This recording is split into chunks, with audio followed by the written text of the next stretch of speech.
আসসালামু আলাইকুম, সবাই কেমন আছেন? আজকে আমি পেওনিয়ার অ্যাকাউন্টের রিসিভিং অ্যাকাউন্ট কোশ্চেনারি যে সমস্যাটা আছে সেটা সলভ করার চেষ্টা করব ইনশাল্লাহ।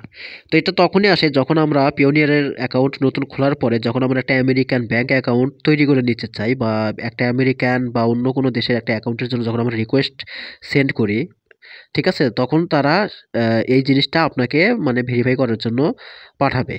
হ্যাঁ? তো আমি আমার এখান থেকে এর আগের একটা ভিডিওতে দেখিয়েছি কিভাবে রিসিভ অ্যাকাউন্টস মানে একটা আমেরিকান বা ইউরোপিয়ান বা ইংল্যান্ডের বা কানাডার একটা ব্যাংক অ্যাকাউন্ট নিতে হয় সেটি প্রসেসটা দেখিয়েছি। তো তারপর দেখেন আমাকে যে ওরা ৩ টা পাঠায় দিয়েছে।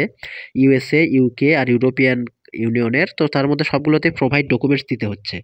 হ্যাঁ? প্রোভাইড ডকুমেন্টস এই জিনিসগুলো দিলে তারপরে আমার অ্যাকাউন্টটা অ্যাপ্রুভ বা ভেরিফাই হয়ে যাবে। তারপরে আপনি ডলার আনা আনা নেওয়া করতে পারবেন। ঠিক আছে? আদান-প্রদান করতে পারবেন। তো এখন দেখেন এই যে আমি গেট পেইড অপশন থেকে এই যে গেলাম। যাওয়ার পরে দেখেন এই যে এরকম একটা অপশন আসছে রিসিভিং কোশ্চেনারি। এখানে ক্লিক করার পরে যে ভেতরে নিয়ে যাবে আপনাদেরকে। ঠিক আছে? তো যাই হোক একটু সময় লাগতেছে, সময় লাগবে। তো আমরা একটু ওয়েট করি। আ সরি বন্ধুরা, আমার এই কোথাও একটু হয়তো ভুল হয়ে গিয়েছে ক্লিক করতে। তো এই যে এরকম আমাকে হোমে নিয়ে এসেছে আবার। তো টেনশনের কারণ নাই। আপনারা আমি নতুন করে আবার দেখেন। আপনারা জাস্ট যাবেন হচ্ছে ১ম এই যে আপনাদের যে নাম লেখা থাকবে উপরে ডান পাশে কর্নারে। হ্যাঁ, এই যে ডান পাশে কর্নারে ওই নামে ওখানে ক্লিক করলে যে সেটিংস এ যাবেন। হ্যাঁ, সেটিংস এ যাবেন। সেটিংস এ ক্লিক করেছি। এই যে ভেরিফিকেশন সেন্টারে ক্লিক করলাম। এই যে এখানে গেলে আপনারা এটা পেয়ে যাবেন। ঠিক আছে? আপনাদের কোথাও যেতে হবে না। এখানে গেলে এই যে দেখেন এখানে সাবমিট লেখা আছে। এই সাবমিটে ক্লিক করবেন। ক্লিক করার পরে এই যে চলে আসছে রিসিভিং অ্যাকাউন্ট কোশ্চেনারি।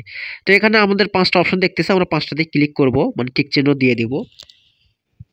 অনেকে হয়তোবা ২ টাতে বা ৩ টাতে দেয়, তাও সমস্যা নাই। আমরা ৫ টাতে দিব। আমাদের ৫ টাই লাগবে। এরপরে আমার যেহেতু একটা নিশ মানে গ্রাফিক্স ডিজাইনের উপর, হ্যাঁ? তো আমি সেই হিসেবে নিব। আপনাদের যেটা ক্যাটেগরি সেটার উপর নিবেন। এখানে অনেকগুলোই রয়েছে বা কাছাকাছি হলেও হবে। তো আমি আর্ট অ্যান্ড গ্রাফিক্স নিলাম। এটার সাব ক্যাটেগরি যে গ্রাফিক্স অ্যান্ড ডিজিটাল ডিজাইন। তারপরে এখানে আপনাদেরকে কিছু একটা লিখতে হবে। ঠিক আছে? আপনি কি কাজ করেন, কাজের জন্য টাকা আদান-প্রদান করবেন।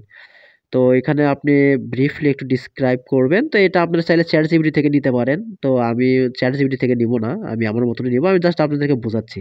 তো ChatGPT তে গিয়ে মানে আপনারা এই যে এভাবে এখান থেকে নিতে পারবেন। তো এটার অনেক ভিডিও আছে। আমি এখানে দেখাচ্ছি না। আমার এখানে একটা ইস্যু আছে। হ্যাঁ, আমার একটু ঝামেলা হয়ে আছে এখানে। আমি দেখালে ভিডিওটা দেখালে আমি হয়তো স্ট্রাইক খেতে হবে আমার চ্যানেলে। তো আপনারা অন্য চ্যানেল থেকে দেখে নিয়েন এরকম ভিডিও রয়েছে। অথবা আপনারা আমাকে কমেন্ট করলে আমি এরকম একটা ভিডিও তৈরি করে দেব ইনশাআল্লাহ।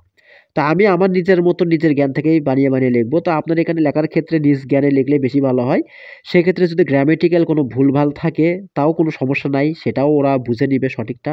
তো আপনারা নিজের মতো লিখতে পারবেন। তো আমি একটু সময় নিয়ে লিখতেছি। আর এখানে একটা সুবিধা কি জানেন? এই যে আপনি যদি ইচ্ছা করে ভুল করতে ধরেন, দেখবেন সঠিক ইয়াটাও যে নিচে একটু হালকা করে ওটা সঠিক বানানটা দেখায় দিবে। তো আমি ওটা ইচ্ছা করে ভুল করলাম আপনাদেরকে বোঝানোর জন্য। তো ভয়ের কোনো কারণ নাই। হ্যাঁ, বানান নিয়ে কোনো টেনশন নাই। আপনি কাছাকাছি একটা লিখলেই দেখবেন ওরা সঠিকটা নিচে ধরাই দিবে। তো আমি লিখলাম। তো আমি একটু ফাস্ট ফরওয়ার্ড করবো এখানে ভিডিওটা।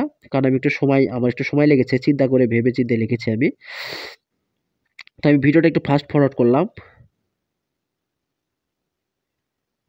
তো এভাবে আপনারাও লিখবেন। এভাবে লেখা শেষ হয়ে গেলে আ যাই হোক এটা আমার কিছুদিন আগের ভিডিও ছিল। আমি ভয়েস ওভার করতেছি। আপনারা হয়তো বুঝতে পারতেছেন। তো নিচে এসে এই যে আপনার এই যে উপরে একটা আপনার ইউআরএল দিতে হবে। তো ইউআরএল এর জন্য ৪ টা অপশন দিয়ে রাখছে। যে ওই ইউআরএলটা আপনি মানে নিজে চালান না কিভাবে কি সেটার উপর। তো অনেকে এখানে আদার দেয়। আমি হয়তো ৩ নাম্বারটা দিব।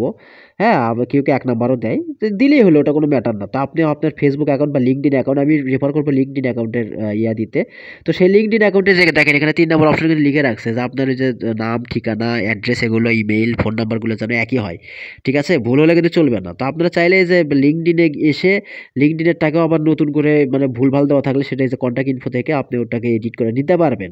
ঠিক আছে? আপনার ফোন নাম্বার, ইমেইল। তো আমি এই যে ৩ নাম্বারে ক্লিক করলাম। করে এই যে নিচে গিয়ে এই যে এখন অ্যামাউন্ট বসাবো। তো অ্যামাউন্টটা আপনারা কমও দিবেন না আবার বেশিও দিবেন না, মাঝামাঝি রাখবেন। ঠিক আছে? আমি মাঝামাঝি একটা অ্যামাউন্ট দিলাম।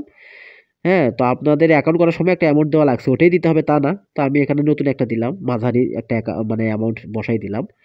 ঠিক আছে? আবার বেশি দিবেন না, কমও দিবেন না। এরপর সাবমিট। সাবমিটে ক্লিক করলাম। সাবমিটে ক্লিক করার পর একটু সময় নিল। এই যে আমার কাজ হয়ে গিয়েছে দেখেন। ওদের কাছে আমি সাবমিট করে দিয়েছি। ওরা এটা রিসিভ করেছে। তো এটা এখন কিছুদিন সময় লাগবে, ২-১ দিন সময় লাগবে। আর এটা আসলে এই যে দেখেন এখানে এখন ক্লিয়ার হয়ে গেছে। এখানে কোনো কিছু নাই যে হিস্ট্রিতে গেলে যে দেখেন আন্ডার রিভিউ। তো দেখেন একটা কথা মাথায় রাখবেন, এটা কিন্তু সারা জীবন আপনার আন্ডার রিভিউ দেখাইতেই পারে। বাট আন্ডার রিভিউ দেখালেও এটা আসলে তলে ওরা আপনাকে দেখবেন যে ওই মানে ভেরিফিকেশন করে দেয়। ঠিক আছে? মানে ব্যাংক অ্যাকাউন্ট একটা ওরা আমেরিকান একটা ব্যাংক অ্যাকাউন্ট ওরা আপনাদেরকে দিয়ে দিবে। হয়তো এখানে এসে আপনি ভেরিফিকেশন সেন্টারে দেখবেন সবসময় অনেক সময় ১ বছরও এটা থাকতে পারে, কারো ২ মাসও থাকতে পারে। বাট আপনি হয়তো ২ দিনের মধ্যে বা ১ দিনের মধ্যে আপনি ওইটার মানে মেসেজ ইমেইলে মেসেজ পেয়ে যাবেন। ঠিক আছে? টেনশনের কারণ নাই। তো যাই হোক আপনারা এরপরে আবার ওই অ্যাকাউন্ট বাংলাদেশী যে ব্যাংক অ্যাকাউন্ট সেটাকেও ভেরিফাই করতে হবে আপনাদের। তো সেটার জন্য আপনার ব্যাংক অ্যাকাউন্টে ওরা একটা ছোট ডিপোজিট পাঠাবে। তো সেটা নিয়ে আমি অন্য একটা ভিডিও করব ইনশাআল্লাহ। আজকের ভিডিও এই পর্যন্তই। সবাই ভালো থাকবেন।